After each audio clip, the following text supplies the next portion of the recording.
खुलुमबाय आंनि बे डेली आपडेट बड' इउटुब चेनेलाव नोंथांमोनखौ बरायहरनाय थाबाय। दिनै आं नोंथांमोननि गेजेराव मोननैसो खौरां लानानै फैदों। आं आसा खालामो नोंथांमोना भिडिअखौ जोबजासिम नायलांगोन आरो लोगोसे चेनेलखौ साबस्क्राइब खालामनानै लागोन। दिनैनि मोननैसो खौराङाव दङ। सेथि खौराङाव दङ तुलसीबिल गामियाव निसा मुवा बायनो मोनैयाव फिसाज्लाया गावनि बिफाखौ बुथारदों। बे जाथाया क'क्राझार जिल्लानि गसाइगाव महकुमानि सिङाव थानाय जमुनाटारिनि तुलसीबिल गामियाव जादोंमोन। दरमेश आलीआ गावनि बिफा नुर इस्लाम मुंनि सासे 55 बोसोर बैसोनि सुबुंखौ खास्रि बिस्रियै बुथारदों। खौरां मोनो दि दरमेश आलीआ ड्राग्स बायनो थाखाय बिफा नुर इस्लामनियाव रां बिदोंमोन। ड्राग्स बायनो रां मोनैनि जाहोनाव गावनि बिफा नुर इस्लामखौ गोबौ हाथियारजों गाग्लोबनानै खास्रि बिस्रियै बुथारो दरमेश आलीआ।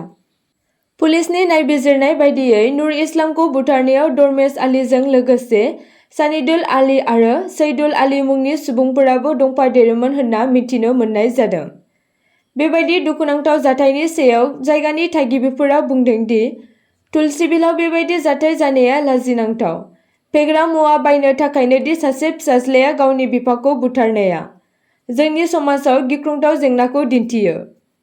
नैथि खौराङाव दङ सासे आइजोआ गावनि सानै गथ'फोरखौ लाना रबिबार सानखालि डिब्रुगड़नि बगिबिल दालांनिफ्राय दैमायाव बाज्रुमदों। मिन्थिनो मोननाय बायदिब्ला जायगानि सुबुंफोरा आइजोखौ सासे गथ'खौ आखायाव लाना आरो गुबुन सासेखौ बिखुङाव बानाय नुदोंमोन। मिन्थिनो मोननाय बायदिब्ला नखरा गुबैयै महाराष्ट्रनिफ्रायमोन आरो नायबिजिरनानै मिन्थिनो मोनो दि नखरारि नांलायनाया आइजोखौ बेबायदि दुखुनांथाव जाथाय सोमजिहोदोंमोन।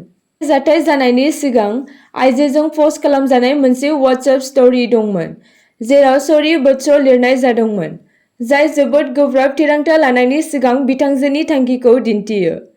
जाथायखौ मिन्थिनायनि उनाव पुलिस मावख'गिरिफोरा हरखाबै जाथाय जायगायाव सौहैयो।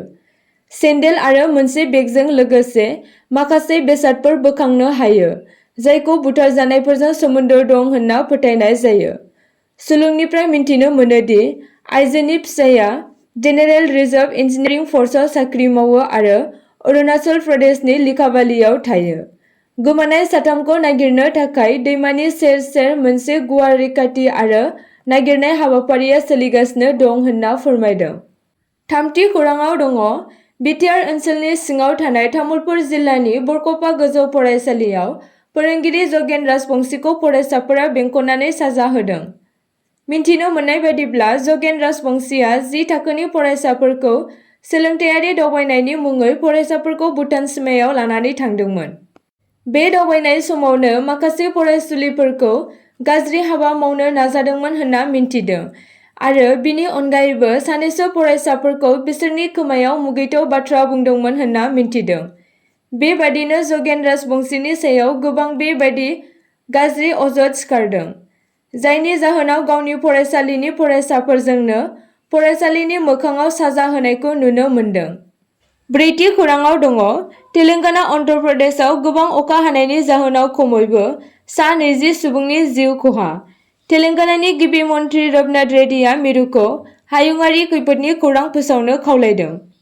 तेलेंगाना आरो अन्ध्र प्रदेशआ फारियै नैथि सानाव गोबां अखा हानायनि जाहोनाव गोबां गाज्रि थासारि सोमजिहोदों, जायनि जाहोनाव मोन्नैबो रायजोआव खमैबो सा 20 सुबुंनि जिउ खहा जादों। गोबां बिबांनि दैबाना आरो दै लोमसावनायजों लोगोसे लामा आरो रेल हान्थामेलानि थाखाय गोबां हेंथा जादों। खोला मिरुआरि रेलवेनि बायदिब्ला समबारखालि गोबां थावनिफोराव दैबाना जानायनि जाहोनाव गासै मोन 6 ट्रेनफोरखौ केन्सेल खालामनाय जादों। साननैआव गोबां रोजा अखा हानायनि जाहोनाव मोन्नैबो रायजोनि गोबां जिल्लाफोराव दैबानानि थासारि सोमजिहोदों, जेराव अन्ध्र प्रदेशनि विजयवाड़ा जिल्लाया बयनिख्रुइबो बांसिन खहा जादों। सुबुंफोरा सोहोरनि गोबां जायगाफोराव थाबथानानै थादों मानोना दैया बिसोरनि न'फोरखौ लोमसावजोबदों आरो गारि मटरफोरा लामाफोराव गोदोनानै दंमोन।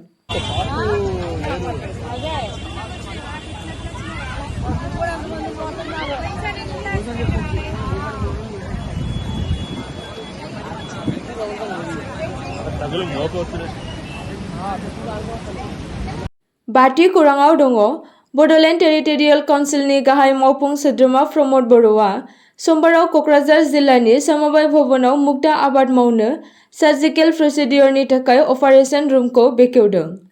फोरमायनाय बायदिब्ला गोदान सुबिदाया ओनसोलारि मुक्ता आबादारिफोरखौ गावसोरनि रोंग'थि आरो खामानिफोरखौ बांहोनो थाखाय जुनिया फोरोंथाय आरो हेफाजाब होनानै मदद होगोन होनना मिजिं थिनाय जादों। जोबनायाव बड'लेण्डआव रांखान्थियारि जौगाहोगोन होनना फोरमायदों। बिटिआरनि गाहाय प्रमद बर'आ बिटिआरआव आइजोफोरखौ गोहो होनायाव गोबां बिबांनि मुक्ता आबाद मावनो हानाय गोहोखौ नोजोर होनानै बिथाङा बे आयदायाव आइजोफोरनि गेजेराव सांग्रांथि लाबोनायनि गोनांथिनि सायाव गोसो होदों। बिसोरखौ गावसोरनि जिउ राहाखौ जौगाहोनो थाखाय बेफोर खाबुफोरखौ मुलाम्फा लानो थुलुंगा होदों, जायनि थांखिया बड'लेण्डनि जौगानायाव मख'जाथाव दाजाबथायारि सोलायनाय लाबोनाय। ট্ৰেইনিং দিয়া হৈছে আৰু তেখেতসকলক মুকুতা লগৰী বুলি নাম দিয়া হৈছে। অসম কোঅপাৰেটিভ ছ'চাইটি পাৰ্ল কোঅপাৰেটিভ ছ'চাইটিৰ তৰফৰ পৰা এই ট্ৰেইনিঙত সহায় কৰা হৈছে আৰু এক্সপাৰ্ট আহিছে। আৰু প্ৰথম এটা পদক্ষেপ আমাৰ বিটিআৰ কোঅপাৰেটিভ ছ'চাইটিয়ে এটা ছ'চাইটিক এইটো দায়িত্ব দিয়া হৈছে, য'ত তেখেতসকলৰ 20 জন সদস্য আছে আৰু সকলো ট্ৰেইনিং তেখেতসকলে লৈছে আৰু সেই খেতিটো তেখেতসকলে আৰম্ভ কৰিব। আমি সকলো জানো পাৰ্লটো যিটো আছে মুকুতা, এইটো আমাৰ মহিলাসকলে অৰ্নামেণ্ট হিচাপে ইউজ কৰে আৰু এই অৰ্নামেণ্টটো বিভিন্ন প্ৰকাৰে এইটো ডিজাইন কৰা হয় আৰু এই খেতিটো বহুত টান নহয়। আমি এটা সৰু এৰিয়া এটাত পানী ইয়াত ৰাখি পেলাই খেতিটো কৰিব পৰা যায় আৰু ইতিমধ্যে খুব সহজো হয়। সেইকাৰণে যিহেতু অৰ্নামেণ্টটো গহনাটো আমাৰ মহিলাসকলৰ আজিৰ কথা নহয়, এনচিয়েণ্ট টাইমৰ পৰা ব্যৱহাৰ হৈছে, অনাগত দিনতো ব্যৱহাৰ হ'ব। কিন্তু পাৰ্লটো আমাৰ ইয়াত আগতে এভেইলেবল নাছিলে। আমিতো জানো আগৰ সময়বিলাকত কিবা গছৰ গুটি বা বিভিন্ন বনাই পেলাই এইটো কৰা হৈছিলে।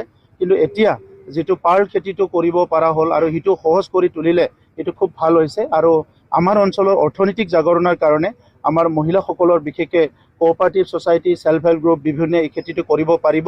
আৰু বিটিআৰ চৰকাৰে অহা ফাইনেন্সিয়েল ইয়াৰত আমি ডাঙৰকৈ সহায় কৰিম। যিসকলে খেতি কৰিব বিচাৰে সেইসকলক পাৰ্ল খেতিৰ কাৰণে আমি স্পেচিয়েল পেকেজ তেখেতসকলক আমি দিম। आसा खालामो नोंथांमोना भिडिअखौ नायनानै मोजां मोनगोन आरो चेनेलखौ लाइक आरो साबस्क्राइब खालामनानै लागोन।